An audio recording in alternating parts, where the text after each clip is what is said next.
बहुत बहुत धन्यवाद। और आप सफेद गांव में आए, आपका स्वागत और बहुत बहुत धन्यवाद। धन्यवाद। मुलायम सिंह जी, आप तो इसी गांव में पले, इसी गांव में बड़े हुए और आपने बचपन में बिल्कुल जो ग्रामीण भारत है वो देखा है। अगर आप बाकी देश के राज्यों में देखें तो बहुत बदलाव आया है, लेकिन यूपी के गांव में, यूपी के ग्रामीण जीवन में अब इतना बदलाव नहीं आया। यूपी 10-15 साल से 20 साल से कुछ पीछे रह गया है। ऐसे क्यों हुआ? उत्तर प्रदेश के पिछड़ेपन के और पीछे रहने के कारण तीन मुख्य थे। पहला था कि कोई बुरा मान जाएगा लगातार प्रधानमंत्री उत्तर प्रदेश का होना, और उसके बाद उत्तर प्रदेश की विकास के लिए विशेष योजना देना या मदद करना। उनको लगता था कि अन्य राज्य हमसे नाराज़ हो जाएंगे, हम पक्षपात कर रहे, ऐसा महसूस कर रहे थे, इसलिए उन्होंने काम बहुत मदद कोई नहीं की। हाँ, मदद थोड़ी शुरू की थी चौधरी चरण सिंह ने, उस वक्त 75 करोड़ रुपया दिया था सीधा डेवलपमेंट के लिए। चौधरी चरण सिंह का तो राज्य ही बहुत कम रहा, लेकिन फिर भी 75 करोड़ रुपया उन्होंने दिया था। उसके बाद चंद्रशेखर जी ने थोड़ा देने का प्रयास किया था, काफ़ी पैसा, तब तक अयोध्या कांड के बाद, तब तो उनकी भी सरकार चली गई। दूसरा कारण है, हमारे जितने सांसद चुन के जाते हैं, ये वहाँ उत्तर प्रदेश की लोकसभा में, जो उत्तर प्रदेश के लोग हैं वो हिंदुस्तान की लोकसभा में उत्तर प्रदेश के लिए कभी चिंतित नहीं रहे। बहस तो अपनी करते रहे, और उसके अलावा किसी सचिवालय के अधिकारी से क्या क्या हमारे उत्तर प्रदेश के विकास हो सकते हैं, क्या योजनाएं हैं, उनको भी उन्होंने नहीं देखा। तो आपका कहना और ये है, एक परिणाम नतीजा बता दें, यहीं पर समझ लेंगे आप।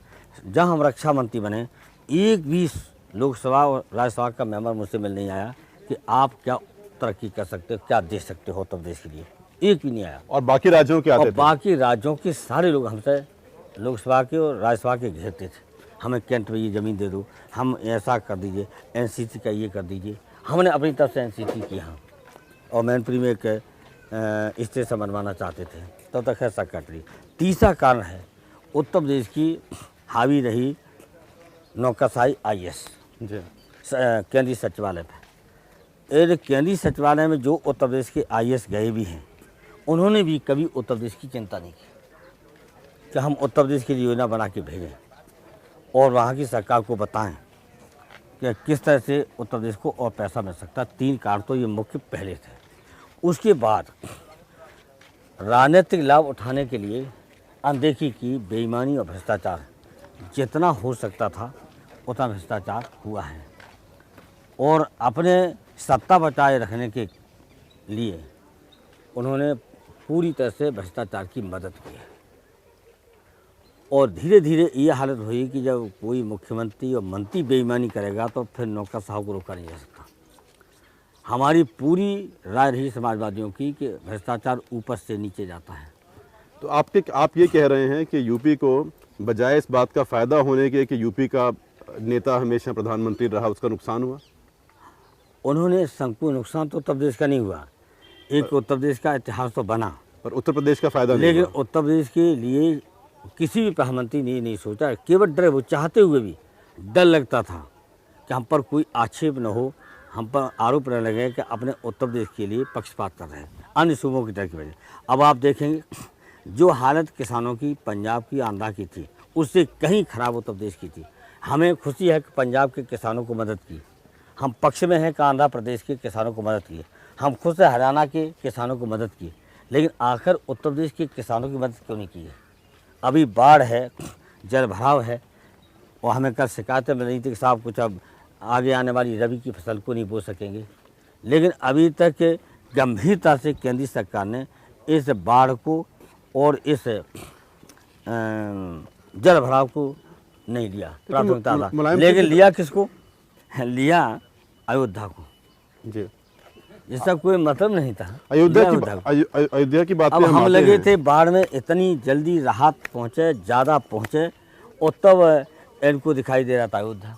जबकि मानवता के आधार पर मैंने अपील की थी कि ऐसे मौके होते हैं जब उत्तर प्रदेश की 7.5 करोड़ जनता दुखी है इस वक्त बाढ़ से।